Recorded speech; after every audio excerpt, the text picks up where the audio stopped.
looks like I missed a good lunch. Nobody invited me for lunch. I don't want to interrupt your meeting. I was telling my friend Jerry King, this is kind of like old home week. I was in the student senate at Texas A&M University before any of you were born. All right. A university that used to have a football team, and I hope one day again. I see there's some media here. Please don't quote me on that one. But I want to let you know that as a member of the United States Congress, I just appreciate what you're doing at this point in your life to care about your fellow students, to care about your school. These are very challenging times for our nation, to state the obvious. But it's people who are going to care about their schools, their communities, their small businesses that ultimately will help America prevail from the economic challenges that we have. And as great as these challenges are, America has faced even greater challenges in the past. And I'm hopeful, and I have to be hopeful or I wouldn't be a member of the United States Congress, because there's a lot of reasons to be unhopeful. But I am hopeful that when that is done, we will come out of this as even a stronger country, and hopefully one even more dedicated to freedom and opportunity, because there's a lot of challenges that are facing members of your generation. Right, wrong, or indifferent, Congress is passing a lot of legislation, and we're going to end up sending the bill to you. I am dedicated to making sure, because I'm the father of two small children, a 6-year-old and a 5-year-old, I want them to have greater freedom and greater opportunity than I have. I do not want to saddle you, much less my children, with unconscionable debt that you will have to pay for when you get into the working world. So y'all have lots of matters that come before you every day, but again, it means a lot to me that you've taken an interest to participate in the Student Senate, because I know the leadership qualities that you're developing here will not only serve you, but serve our nation well for many, many years to come. With that, I don't want to get in the middle or in the way of your agenda, but I'd be happy to answer a few questions or talk about matters that might be of interest to you. And please, please, please eat. I don't know. I have a question. The truth is, I already had a Whataburger, so I have a question. Yeah, sure. Richard Macera, the Student Senate President. For those of us who don't know maybe about the stimulus packet with the big businesses and stuff like that, how's that coming along, or your views on that? Well, one, I want to make it very clear that you'll hear one view from me. I mean, we have, as you well know, a two-party system. I'm a Republican. I tend to be a conservative. I put a very high premium on the role of faith and family and free enterprise and freedom. There is no doubt that our nation's facing great economic challenges. But I did not vote for the stimulus bill for a number of reasons. Number one, for those of you who've had the opportunity to study economics, you're probably familiar with the school of thought, Keynesian economics. I personally, although I majored in economics, I do not adhere to that school of thought that says that you can spend your money, the government can spend your money better than you can and stimulate the economy. Now, again, there's honest differences of opinion. And recently I had an opportunity to meet with the president to talk to him about the stimulus bill. And I made 2 points to the president, who, by the way, is a very, very, even though we're in different parties, a very smart guy, a very earnest guy, very sincere guy. And I'm going to have lots of opportunities to disagree with him, but there are a number of ways I agree with him. One place we disagreed, he thought there was stimulus in the stimulus bill. I didn't see much stimulus in the stimulus bill. He's the father of 2 small children. I'm the father of 2 small children. I do believe the president very much cares about the challenge of paying off this enormous debt that we have. Right now, the stimulus bill If you take the cost of the bill and divide it by every household in America, it is almost a $10,000 cost per every household in America. That is a lot of money that could have been put in your pocket. I ultimately do not believe that government is going to lead us out of this recession. I do not believe that Wall Street will lead us out of this recession. I believe small business people in entrepreneurial capitalism is what's going to lead us out of this recession. In fact, after I meet with y'all, I'm having a roundtable with about 24 local small business people so I can get ideas of what I can do to help them create more jobs. On the Keynesian economics says if government will spend a lot of money on roads and bridges and infrastructure, that you put a lot of people to work immediately. But if you look at the stimulus bill, less than 4% of the bill has anything to do with roads and bridges and infrastructure, which classic Keynesian economics would tell you would stimulate the economy. Most of it has to do with growing more government programs, some which may be good but aren't stimulative. $600 million for a fleet of new cars for government bureaucrats. Some greening initiatives. I mean, the environment is an important issue, but I don't buy into the school of thought that it stimulates our economy. There is money for, what was it, $700 million for education on sexually transmitted diseases. I'm not here to say that's an unimportant issue, but it really doesn't have anything to do with the economy. Growing government as we know it and paying interest on this bill is about 80% of the stimulus. 17% of the stimulus is tax relief. Less than 1% of the bill is tax relief for small businesses. And for all those reasons, and knowing that it's going to put $10,000 of debt on every family in America, I supported an alternative which would have, I believe, preserved more jobs, grown more jobs, and created a larger family paycheck.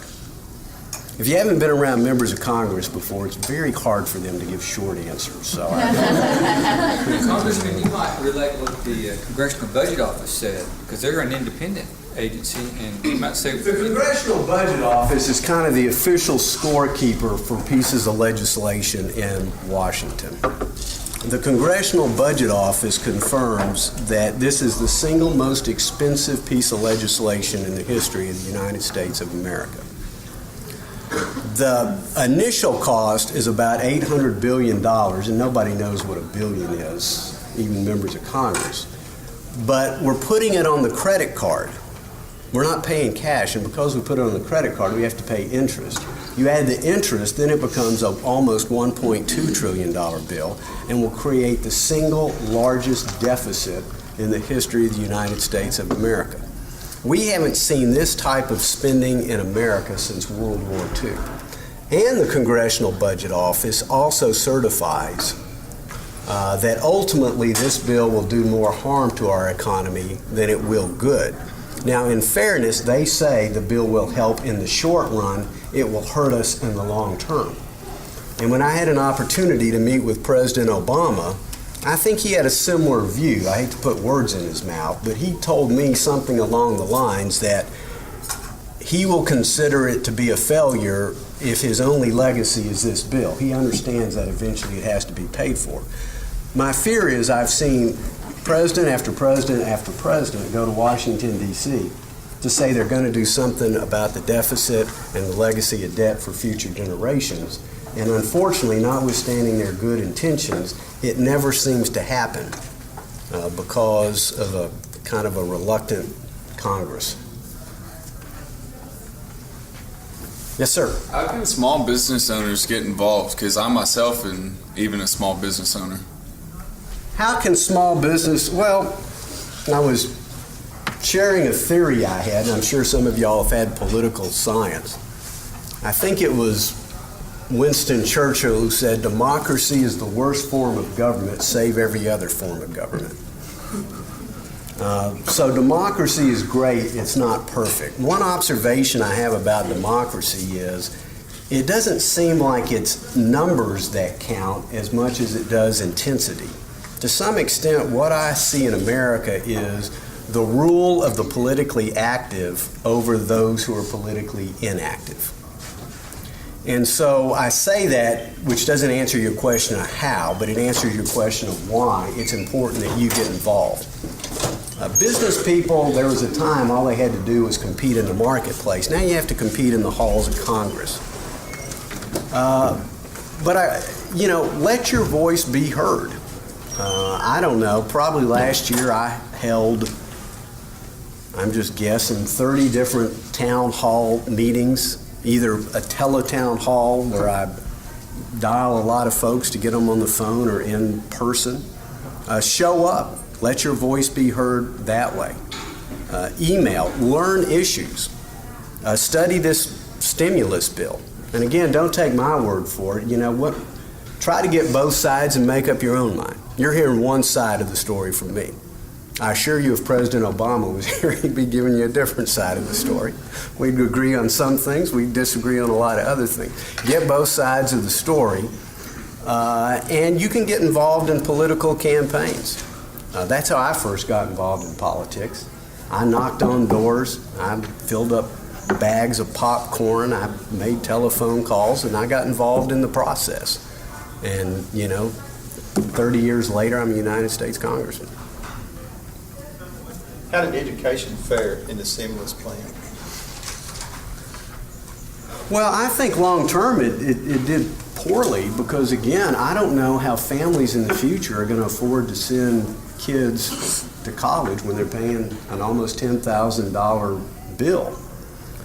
In the short term, there is money for educational programs, and forgive me, I would quote you chapter and verse, but the stimulus bill is over 1,400 pages long and was produced, I want to say 12:30 a.m. on the day that we voted on it 12 hours later. Now we could argue about process, but there's something fundamentally wrong in America that on the single most expensive piece of legislation in our entire history,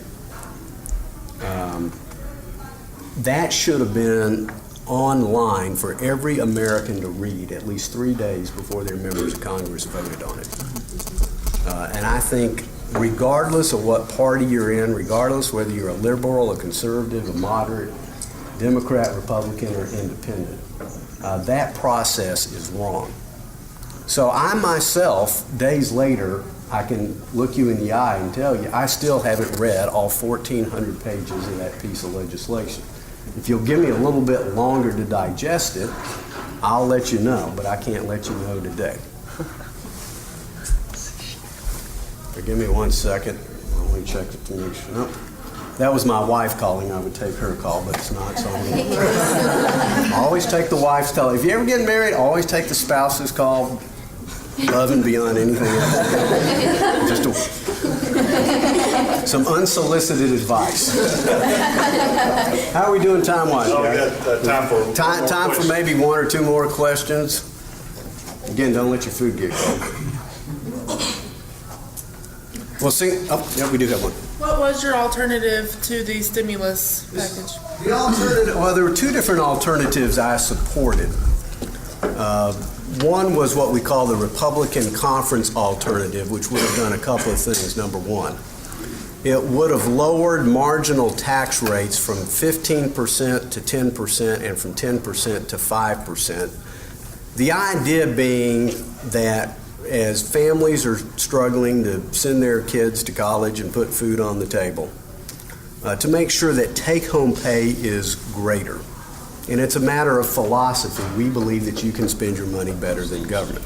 Second of all, we had a 20% exclusion of income for income taxes for small businesses, which creates 7 out of 10 jobs in America come from small business. It is the job creation engine in America. And so our principle was this. First, we want to preserve the job you have today. Welfare checks are important. It is important to help those who are too old, too young, too disabled to help themselves, and those who are temporarily down on their luck. But a welfare check will never replace a paycheck. Your greatest housing program, healthcare program, nutritional program is a paycheck with a great career opportunity ahead of it. So I want to first make sure that when we're in a time of rising unemployment, that we at least allow small businesses to keep the people they have employed. Hopefully give them opportunities to expand those job opportunities. Make sure that take-home pay is even greater for families who are struggling to pay their bill. We increased unemployment insurance. You know, in times like these, again, you got to make sure the social safety net works. And then we also had a tax credit, and I'm not a huge fan of tax credits because I think they make it more difficult to reform the tax code, and that's a different discussion for a different day. But most people agree, and I agree, that too many Americans borrowing too much money, spending it all, and not being able to pay it back, principally in the area of residential real estate, is what brought us into this economic pickle. And there's a lot of excess housing stock we have in the nation. And so to try to get some of that bought up on a short-term basis, we put in a tax credit for families to buy some of the excess housing stock. And those are the major tenets of the alternative plan. Am I done, or I got time for one more? Apparently I'm done. He's a big guy, and when he tells me it's time to go, I go. But again, he represented you when we had our panel discussion, and he represented you well. Thank you. Thank you. Well, again, I appreciate y'all taking a few minutes to listen to me. And as you probably know, I do have an office here in Athens. If there's any way that we can ever help you, please let us know. And again, thank you for taking an interest in what you do at TVCC. Thank you very much.